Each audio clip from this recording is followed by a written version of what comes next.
I can make the point. Everything is dialogue, is communication, flexibility, and compromise. You have to be able to do a very good self assessment and be perfectly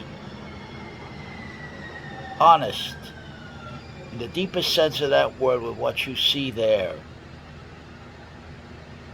You go into the arena of confrontation and encounter and get bashed up in there, get punished in there, get pummeled in there, so that you may know yourself better in practice, in actual fact, in actual deed, and ask of yourself better and better, more relevant questions, prompts, set up better strategies, better tactics.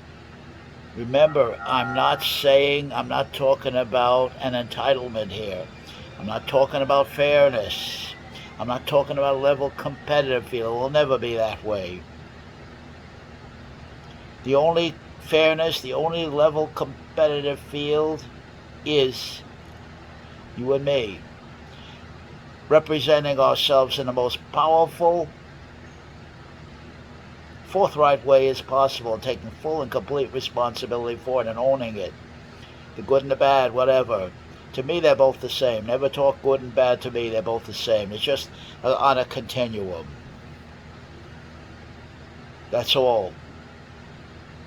It's a problem of going out there, circulating, and confronting and encountering the now that you find there. Don't lose the moment. You will regret it. You get what you are in a moment, in confrontation and encounter the arena.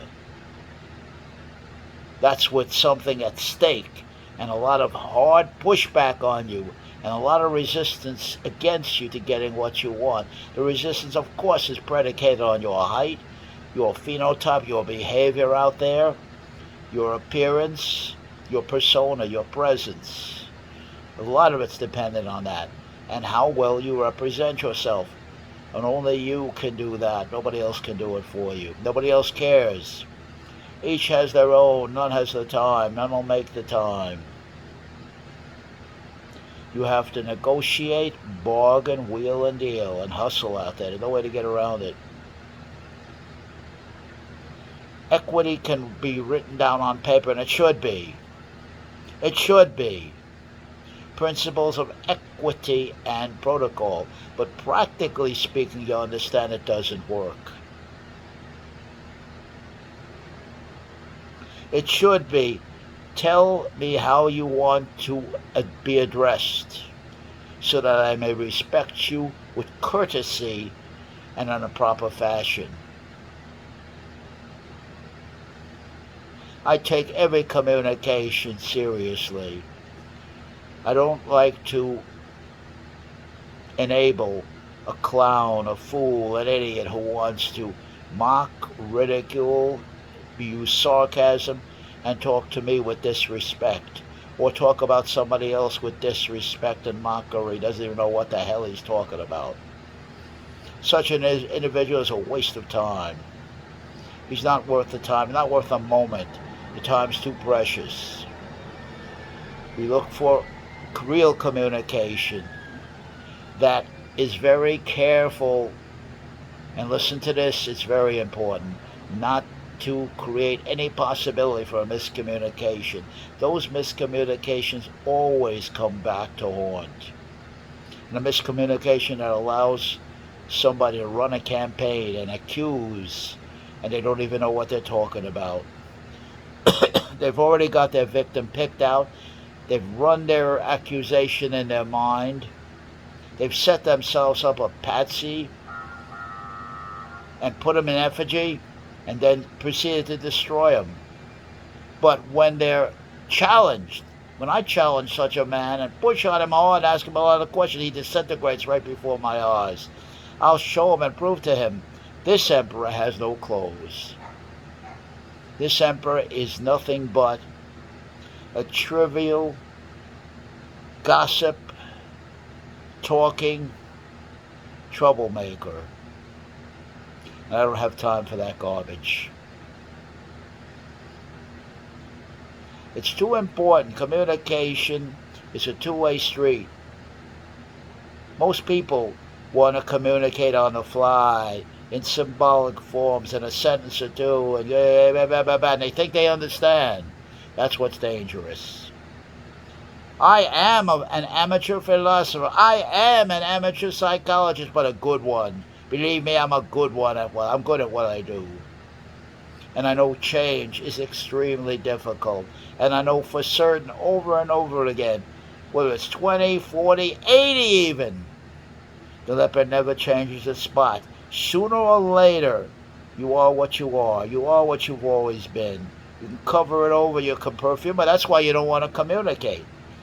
Because you know if the communication goes past a certain point, you won't be able to cover it anymore. Who you are, your patterns, your defects, ooze out in the course of an honest communication. You show yourself on many levels. Your body language, your voice print, the expression on your face, your posture. I watch all of this. This is the music behind the show. And it needs to be exposed. You need to get rid of all of that garbage. We call it the existential. All the trash, all the garbage that you've learned in your culture. The hiding places, the double talk, the double entendres, and you don't say what you mean and mean what you say and say it directly. The euphemisms that mislead are dangerous, and they're dangerously misleading. This is what I'm talking about. Nobody confronts and challenges those because we're all playing the same game. You practice tactful avoidance with me, I do the same to you. You give me a warm fuzzy, I give you a warm fuzzy back, and have a nice day, crap.